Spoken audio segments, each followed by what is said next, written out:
You have all the information you need to know, especially when we talk about business, and also we talk about entertainment on the show. All right, I have a guest in the studio, and today we'll be taking a look at the effect of lockdown on business, and just not the effect, but the creative way out of this issue. I have with me Rukayat Yinka Yahaya. She is the CEO of TamirahDigital and Fabrics. You're welcome to Click Chat. Thank you for having me. You're welcome. Thank you. Now, COVID-19 came to us as a surprise, which was unprepared for. And how do you think business, have done, probably fared during this period? You see, honestly speaking, apart from the human impact, like health, for instance, there is also so many other impacts like the economy, the business, the commercial aspect, which have been impacted globally, via COVID-19 pandemic. And in fact, about 94% of fortune across the globe and businesses in Nigeria in general have been impacted by this pandemic and are already seeing COVID-19 disruption. So the thing is that it's funny how we expect that the pandemic will be similar, will fade away, just like the SARS virus or the Ebola virus. But however, even if it fades away, there is still going to be social economic impact that will linger on even after the COVID-19 pandemic leaves. And that is the major point right now, social economic impact which this pandemic has caused entrepreneurs in general. And to be honest with you, it has not been easy for entrepreneurs, not even only in Nigeria, but also globally. Do you understand? Yeah. This is not the matter of Nigeria alone. This is the matter of it has affected the whole world. So it has not been easy for entrepreneurs, but I believe we'll get there eventually. Okay. Yeah. Now, as a seasoned entrepreneur, how have you been coping, during this period? Honestly speaking, when the lockdown started, to be frank with you, I'll tell you the truth. I was disrupted. It was just as if everything just stopped moving at that point. Like everything stopped, and I think for about 2 weeks, I was indoor. I was not doing anything. I just realized I was watching movies, and it was after the end of that 2 weeks I realized this can't go on. I got to realize that this is the new normal. And with the new normal, you just have to move with the flow and just continue your business regardless of the challenges it's throwing at you. So it was at that point I saw it as a time to actually re-strategize, be more innovative in terms of my home businesses, bring something new to the table and just keep moving. And that was what I did, and I think it actually paid off for me. Okay. Yeah. So what creative things should business owners do during this period? Because just as you have mentioned, some people have been watching movies, and even up till now, they are still watching movies. That movie needs to stop right now. It's enough. Yeah. So, what are the creative things they should do? Honestly speaking, I know it's quite tough, but the thing is that our life still goes on regardless of the pandemic being here. We still have bills to pay. People who have kids still have kids to take care of. You still have your normal home to run. So obviously your business also must still keep pushing. But however, at this point in time, one of the things to put in place is it's okay if you actually want to switch your niche, because to be honest with you, there are some key niches, business areas or sector, let me use that word, sector, that this pandemic has actually really affected. If we are talking about tourism, for instance, that's actually 0% sales. If you are talking about people in hospitality and co, like the hotel businesses, and we don't know when this will be over. Do you understand? Yeah. The numbers keep increasing for Nigeria. The numbers of our cases keep increasing. So we can't even say in July this will end, in October this will end, or in December. We don't know where it's going, you know. So for people in those kind of category, I think it is high time to think of something else you can put in place to replace that at that particular period in time. You can switch your niche, and also this is the time to listen to your customers. What do they need at this point in time, and what they need at this point in time is actually what you should provide for people within your vicinity, people in your community, people that will consume that product. So it's also back to being innovative, checking what is selling right now, and being creative in doing your own thing. Yeah. Okay. Now, let's look at one of your strengths, talking about digital, as a digital expert now. Yeah. Now, how can business make use of digital tools to improve their sales, especially in a time like this? You see, I think one of the luck I have is the fact that I have an alternative business, which is Tamira Digital. With Tamira Fabrics, I would say I'm not making close to my initial sales target because I sell wax prints, Ankara, Okay. just like what I'm wearing, and it's quite understandable why people are not buying Ankara at this period, because our main focus is actually to put food on our table and to talk about home, and with Tamira Digital, I realized that over I, with that brand that I started 2 years ago, I think this is the year that I've actually made sales the most. Funny enough, and it's during the pandemic. Do you understand? Yeah. And it made me realize that now people understand the importance of digital space, the importance of doing things virtually, the importance of selling your products or services online, because especially during that lockdown period, everybody was online. Everybody, there was nothing to do. So what you keep doing is press your phone all the time, work on your laptop, watch movies. Even the telcos actually, So, says they have much more yes, people yes. So I buying think cars and data.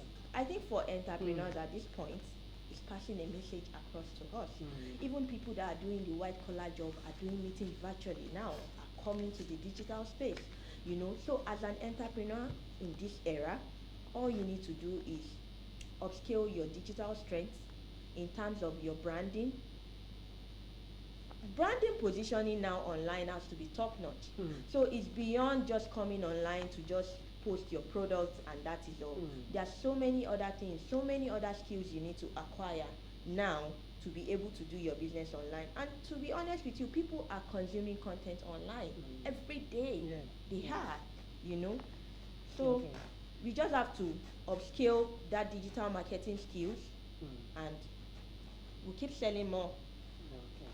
Now let's take a look at some of these tools, because I know you've done a lot of workshops, a lot of seminars for people on making use of the digital space. Now let's take a look at some of these tools and how applicable they are to business. I know you are giving this for free anyway, but Yes. let's just It's fine. learn from you. No problem.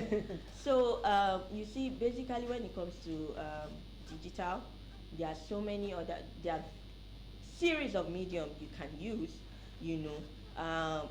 When we talk about the traditional digital marketing, then we are talking about people like newspaper and co. And to be honest with you, people don't even really read. The millenniums don't read newspaper, Yeah, of course. because it's so funny that all the information you need in that paper, people are already putting it online for you. Channels is online, channels is on YouTube, Quara TV. I'm sure this program you also put it on YouTube so people can watch.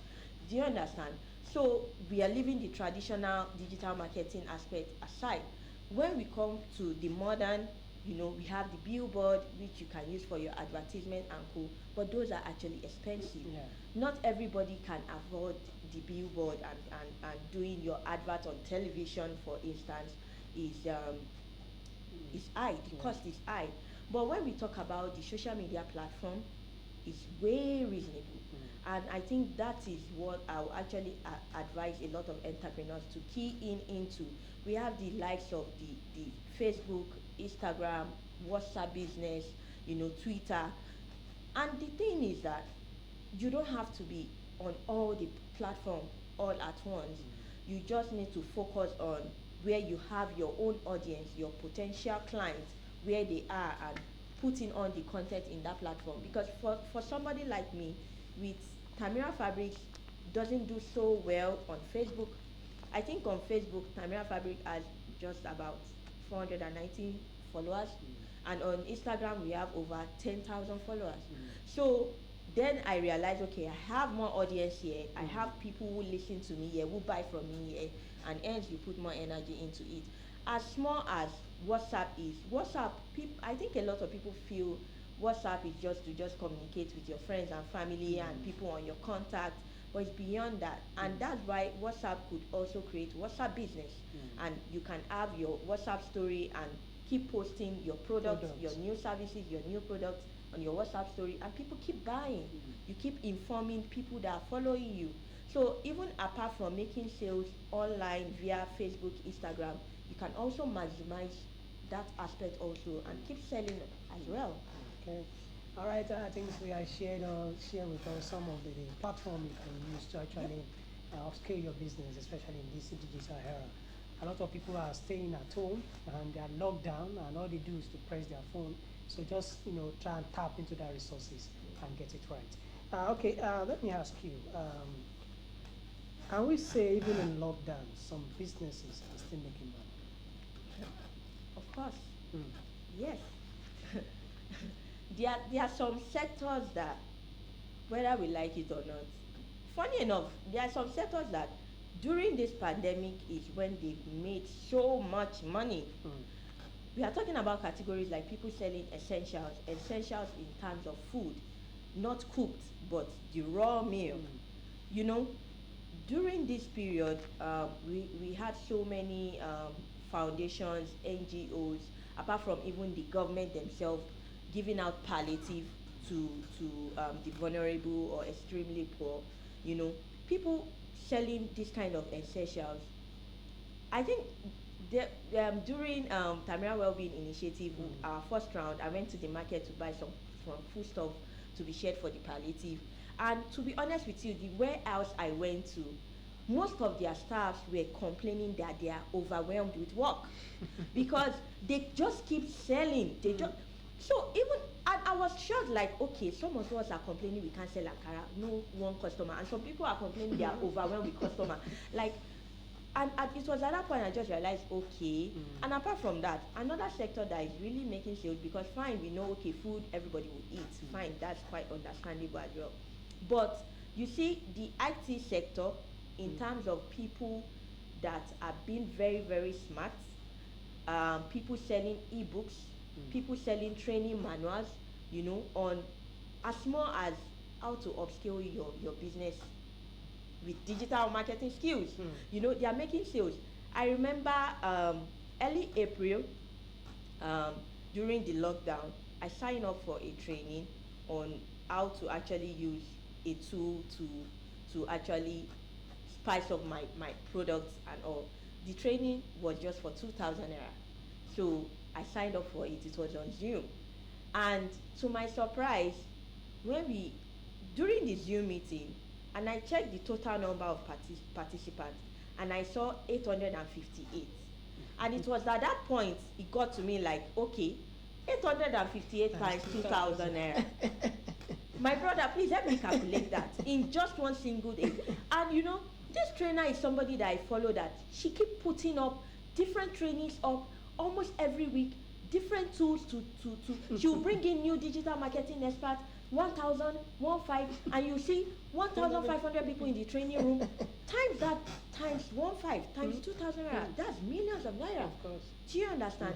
So these are another niches that they are making so much money during this pandemic. Let's leave people like Zoom and all those people even out of it, because those are another category that Making they've money. never made this much money. Of course. Netflix had never made this much money what they make during the People are lockdown watching movies. because people are watching movies. So yes, of course, there are some sectors that are actually making so much money right now.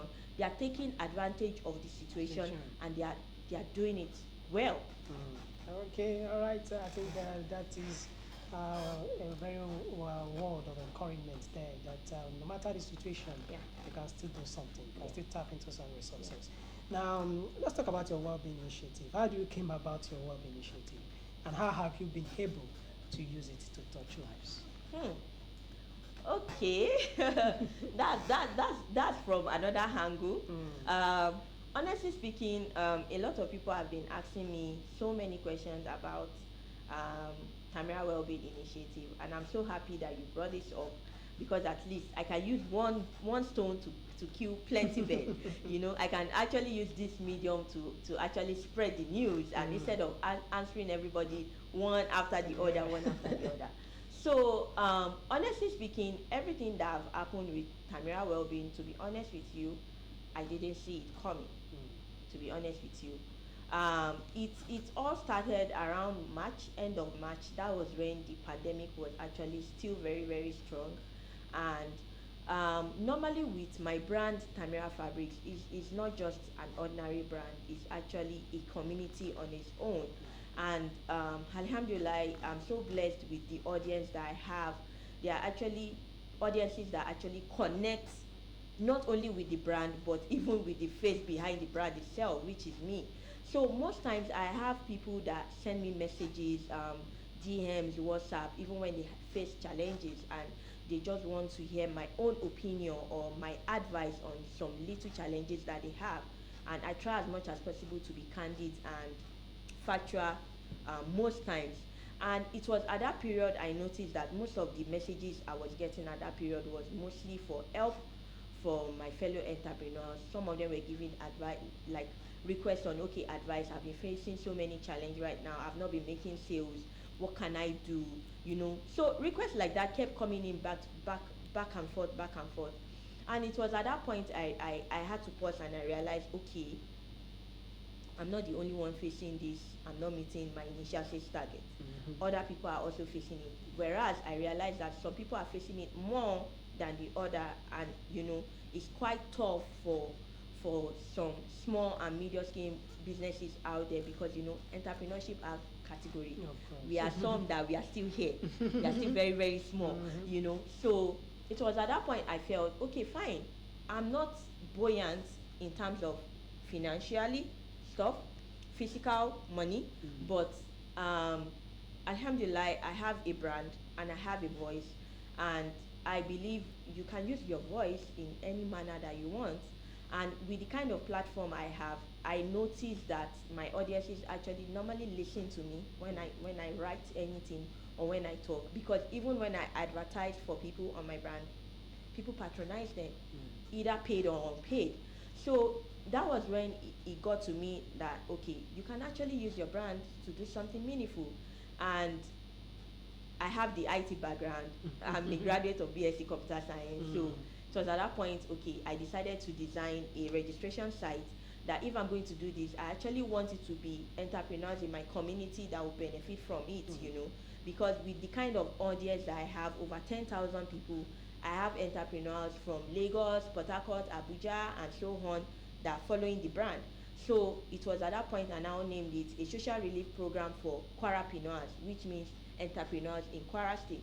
But apparently, when I made a video for that course and I dropped the link, like if you need any kind of assistance in this, you've been badly hit by the pandemic, go to this site and go and register. So apparently when people saw the Kwarapreneur, they felt it was the state government initiative because of the Kwarapreneur. So some people also felt maybe the state government gave me money to give back to the fellow entrepreneurs in the state. So it was few days later when they started seeing my updates, because what I did was the first day I dropped the link, it was shocking for me as well. In 24 hours, over 300 young entrepreneurs registered.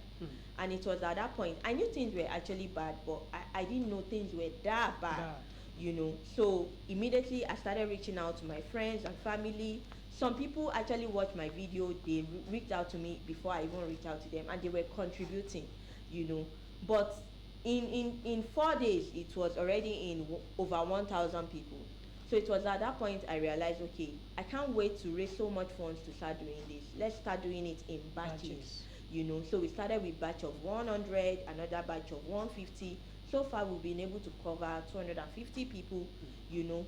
And by the way, we still have a long way to go because we have 1,120 entrepreneurs who registered, you know. But the thing is that at that point, when the initiative started, it made me realize that, honestly speaking, food is not the only problem that SMEs are facing currently in the States.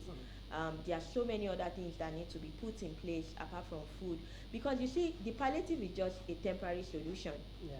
You know, what we actually need right now is a financial support. It can either come in aspect of grants or soft loan. You know, it will go a long way for SMEs in the States. I think that is actually what can prepare us further for post-COVID-19, really. Yeah. Okay. Let me put this to you. When we talk about entrepreneurs, and one of the things you actually did was to ensure that Quara entrepreneurs are also of benefit, Yeah. during this particular period. Yeah. But looking at what the palliative the government roll out, Yeah. entrepreneurs were not included. There's the difference between entrepreneurs and artisans. Yes. So, what do you think government can do to create the right environment for business in Kwara? Okay, let me first of all go back to the palliative the government rollout. Mm. Yes, you are right. They didn't include SMEs. After Tamira Wellbeing Initiative, after we did the first batch of distribution to Kwarapreneurs, a lot of people reach out to me they were actually asking questions whether the state government is aware of what you're doing. Are they carried along? And I said no, honestly, they're actually not aware, but I'll try as much as possible to reach out to them. It will also go a long way if they can actually key in and support as well, you know. And that was the point. I was opportune to meet the COVID-19 committee, and I, I wrote a letter. It was approved by the deputy governor, and eventually they approved 200 carton of spaghetti, 200 bag of rice, 5 kg, and 25 bag of sugar. Yes, we know for a fact that that can't cover um, the number that we have, over 1,000, because even before they gave that, we were also giving 5 kg bag of rice. In total of what the initiative was giving out was 5,500 per head in what we were giving out, because we were doing 1 carton of spaghetti for 2 people, 1 bag of rice for 8 people, 1 carton of indomie for 2 people, you know, and liter of groundnut oil. So if you calculate all that, that's like 5,200 or 5,500, you know. And we know that this will help, but at the end of the day, honestly speaking, it would be so nice, and we'll really appreciate it if the state government can actually support SMEs beyond just the palliative they have supported us with, because it's good that there is a database. Mm. Do you understand? Of course. So you know who you are reaching out to, who you are assisting. You know, these are business owners in within the states. Mm. So it's quite easy to give out grants or to give out soft loan, and to make it flexible for them to be able to pay back. And as a matter of fact, another way the state government can actually help entrepreneurs right now is to ban taxation. We've seen it in Cross River State. Governor Benaya, they did it. Of course. And you know, I think that's actually very, very thoughtful of him, because this is actually a trying period for entrepreneurs. Lifting taxation will go a long way as well, because the revenue, we are not making that much money. Do you understand? So it will be also be difficult to pay all these taxes at this trying period for entrepreneurs. And another thing the state government can also do for us is, if they should try as much as possible to patronize homegrown entrepreneurs. This is not the time to be taking any job out of Kwara. This is not the time to be giving a contractor job in Lagos and Abuja. You know, this is the time to actually patronize homegrown entrepreneur in the states. That way, the money will circulate here. I'm not talking about just leaving a percentage to homegrown entrepreneurs, now taking another 40% outside. No, this is the time for 100% patronage from the state government. 100% patronage. Nothing at this time should be going out. Let everything be within Quara entrepreneurs, Quara contractors. Patronize them so that way the money won't leave the state, the money will keep circulating, the little that is being left, Okay. you know. Now, let me still, let's talk about this. Talking about your own database that you're able to raise. Yeah. Is there a way, even if the government want to exploit that avenue, are these people duly registered in one way or the other that they can know, the government can know exactly what they are doing and what these people are actually meant for? Yeah. So you see, thank God for the online space. By the way, I'm an entrepreneur that deal only online Okay. with with all my two businesses. I don't even have a physical store. I sell online. I have only an online store. So that gave me the opportunity to actually know a lot of young entrepreneurs online as well, Okay. because I've been opportune to also join a lot of entrepreneurship community within the state. And the good thing about joining entrepreneurship community is actually you'll be able to network and to also collaborate with young entrepreneurs in the states. And it's so funny that is why even during our palliative sharing, I call business name often. Once you tell me, what's your business name, and you tell me, say, oh, you are Aweleo, you are this, you are that, because these are businesses that I see every day online. Do you understand? And when I saw a lot of them in the database, they are legit, because these are young business owners that I know, they run their businesses online too, and most of them also have a physical store, which I don't even have. Do you understand? So at least about 85% of entrepreneurs in that database are people, are businesses that I've seen regularly online. At times, there are some that I've even patronized, there are some I have never patronized, but I am aware of their business name. Okay. Do you understand? Yeah. So this is not about fake or or original. There is a medium Okay. where you, an avenue you already know that this business is ongoing. Yeah. Okay.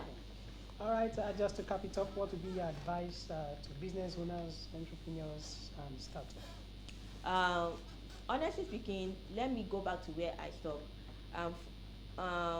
This is the period where, as an entrepreneur, networking is key, collaboration is key, because we've gotten to a point where at times you cannot do it all, you know, and we've gotten to a point where you also need to spread your tentacles.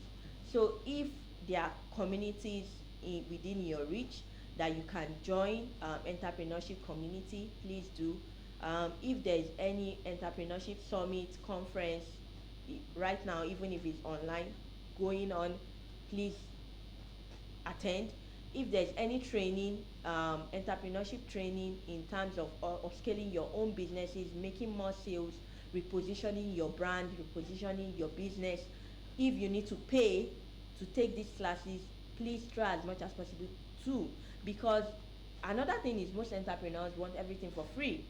And most times you can't get everything for free. You need to pay your dues, pay to learn. Do you understand? If there is a book you need to buy to upscale your business, do. And that is why there's another community called Tech Now, Tamira Entrepreneurship Community. Is actually continuation of the social relief program for Kwarapreneurs, because it was when I realized palliative is not the only solution to the problem we have right now. We are talking about entrepreneurs having mentorship, having training, having room for collaboration and networking, you know. Being guided in helping them facilitate grants and loan is also what can help upscale so many businesses right now, and that is what tech is all about, the Tamira entrepreneurship community, you know. So these are things that we need, and to be honest with you, to every young entrepreneur out there, entrepreneurship is not for the faint-hearted. You know, you need to be patient, you need to have that perseverance, you need to be hardworking, you need to give it your all before you can start reaping what you actually sowed. Because the mistake we all make is once we start, we want to start making that profit and spending that money immediately, you know. So at times it actually take a while before that profit can come in, but the hard work and the consistency must keep being pumped into the business for it to grow first. So I believe with everything being said, if it's done right, then the sky is definitely the starting point. Yeah. Okay. All right. Thank you very much. I have been, trying to host Rukayat Yinka Yahaya, and of course, she is the CEO, TamirahDigital and Fabrics, and we have been able to look at the effect of lockdown on business and also the creative, way out of this COVID-19 pandemic situation in Nigeria, and of course, ravaging the world. Thank you very much for Thank coming you. Thank you for having me. on. Thank you. All right, let's take some musical break, and when we come back, I will